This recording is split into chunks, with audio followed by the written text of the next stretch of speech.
because they're not hearing what they want to hear from Democrats or Republicans, for that matter. I respect the Tea Party people that I've met in Illinois. They came and had a little demonstration in front of my office, entirely peaceful. It was a cold Saturday morning, and they were kind of confronting me on the health care vote. And we didn't tell them I would attend, but at the last minute I just showed up and spoke to them for about 45 minutes. And I said at the outset, I respect you very much. You're doing what American citizens are entitled to do. Express your point of view. You're doing it peacefully. You're standing in the cold to do it. We disagree completely, but I'll defend your right to do it. I will tell you candidly, I don't think there was a person in that crowd who's ever voted for me. But that's all right. I mean, I do respect the fact that they care enough about what's going on to get involved and to learn a little bit about the issues on the way. So I don't view the Tea Party as defections from my voting base or the voting base of most Democratic senators. I think they represent a very conservative element within the Republican Party by and large. I will tell you that when it comes to the votes, though, and what's going to bring them out, I really think people are going to look to the state of the economy if they feel like it's moving in the right direction. I think that's an important part. They're going to look for honesty from people. I mean, I had town meetings. I've recently started doing something just to see how it turns out. Tom Harkin has a proposal, $23 billion. Send it back to the states and cut the number of teachers being laid off in half. So I say to people, I'm going to give you 3 votes. Why don't you play the role of senator? First one is, keep your nose out of it. It's a state and local issue. You got enough to worry about in Washington. Second vote, this is an emergency. $23 billion, send it now, pay for it later, add it to the deficit. Third vote, we're going to pay for this. We're going to increase everybody's income tax in America by 1% to pay for the hiring of teachers, police, and firefighters. Every time I ask that question from a diverse audience, overwhelmingly, they vote for the tax increase. It's kind of like, it kind of took my breath away at first, but there's a real, I guess there's an appreciation that if you're candid and honest with people, they get it. This is serious, the economy's in serious trouble, and we've got to figure out ways to make it better without hurting our overall economy. I think that kind of candor and direct approach to voters is going to help Democrats. The Republicans do see things differently. They would handle this differently. I don't think people want to return to that kind of leadership. Senator, are you concerned at all about the current economic situation with what we're seeing in Greece and also the oil spill in Louisiana? Some have said that possibly that could bring us into a double-dip recession, and then could Greece impact us? Are you concerned at all? I'm worried about Greece because it shows that, just last week with the stock market reaction to Greece, perhaps Portugal, perhaps Spain, it shows that we are in a global economy, and there's concern about what would happen in Europe in general if these 3 countries or others start having these difficulties. I don't think it's going to bring us down for any long period of time. We have our own resilience, and it's starting to show, coming back our way. As far as the oil spill is concerned, I think it's a valid issue in terms of the actual impact on the states and the businesses in those states.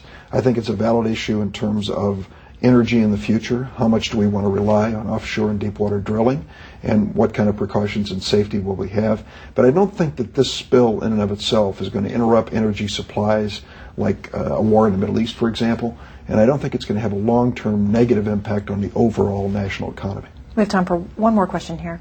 Do you think if the BP manages this spill, effectively caps these leaks, and if this spill doesn't impact the shore and to the degree to which people initially expected, do you think that will soften some of this reaction to potential drilling? I mean, or do you think we've crossed a point of no return where people are now second-guessing that idea?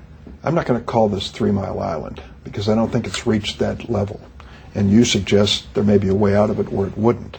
3 Mile Island changed national thinking on nuclear power for a generation. I think this is going to give people pause when they think about offshore drilling. They aren't going to see it the same way anymore. They're going to ask some hard questions about technology and protection and realize our vulnerability. The notion that we are charging 8 cents a barrel to the oil industry to put aside a spill liability fund is not generating enough money to deal with the magnitude of the crisis. We've got to be more honest about that, and the oil industry should too.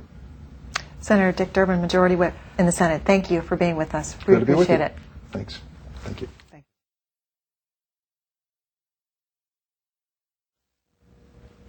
Shayla Murray, Andrew Taylor, let's talk about what we heard there from Senator Durbin. first start with financial regulations. What did you hear from him on this debate? It seems like they expect a pretty clean finish to this bill, which has been a remarkable departure for the Senate last year and a half, just bitterly divided over almost everything.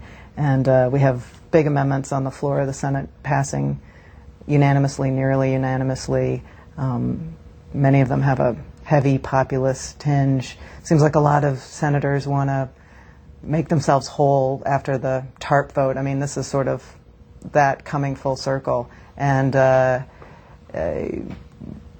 you heard from Senator Durbin some of the frustrations that Democrats have had with all the Republican opposition that they've confronted in the past, unfair in their mind. But certainly they're not encountering that so far with this bill. And it could wrap up by the end of this week. Well, that's where you may see some of this breakdown, because Senator Reid wants to finish up this bill as quickly as possible, move on to this litany of other issues that we heard Senator Durbin discuss. Senator McConnell, on the other hand, the Republican leader, wants to continue the debate as long as necessary for all these amendments to be heard, for everybody to have a chance to speak their piece. So that's usually where things break down in the Senate, is over time agreements and, little things that don't mean anything to anybody beyond the floor. But those are, that's sort of where the battle's drawn. Well, if I could just stay with you for a second on the litany of other things that Democrats would like to do that Senator Durbin went through, realistically, because I asked him, you want to do all this on jobs, what about immigration, what about climate change? I mean, realistically, what are you hearing about what they're going to get to? Well, realistically, this is probably the last big bill we'll see this year, barring some national crisis of some sort. I think we will see just a whole series of smaller initiatives, unemployment extensions, bills to extend these tax credits that are expiring, various, smaller provisions that would address like the oil spill and the liability issue with that. Immigration, climate change, all these big objectives that Democrats are still talking about with voters are just absolutely unrealistic at this point, as are any serious efforts to address the deficit and other issues that matter a lot to, the moderate voters that folks are scrambling to, win over for November. And Andrew Taylor, that brings us to your question about the debt and deficits. What did you hear? Well, what I heard about the Deficit Commission was not to expect very much out of it. He's obviously a very savvy interview, and you had to sort of read through the code, but when he says after our second meeting, it's already, you're beginning to see, he didn't say it's looking harder, but that's what I got out of that. On the broader question of the agenda, we had a little disconnect. I asked him about the Bush tax cuts, which are about keeping the top rate at 35% and capital gains and other taxes on investments low.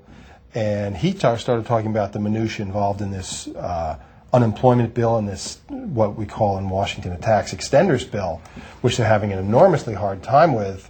And that is really occupying a great deal of their time. And it relative to a lot of the other things we've been talking about, it's not that big a deal, but you can see just how challenging everything is for them in this sort of environment where they're under siege.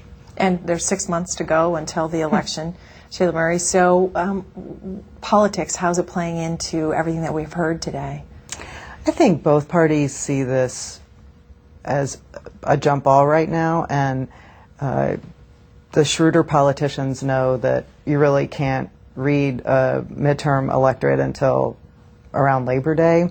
So I think what Democrats are trying to anticipate is, where the economy will be, what I asked him about what kind of questions Democrats are going to have to answer for voters. I think that's a really big challenge for Democrats right now. Are voters going to be interested in job creation? Are they going to be more interested in longer term problems like the debt? Is there going to be a new national security problem on the horizon? It's midterms tend to reflect the immediate past as much as, they are a referendum on the first or, a few years of a presidency. So you have all of these, you have all these forces at play with, candidates on the left challenging moderate Democrats, a whole stew of Republicans in many of these races, from the Tea Party candidates all the way to moderate Republicans like Mark Kirk in the Illinois Senate race and Senator Durbin's home state. So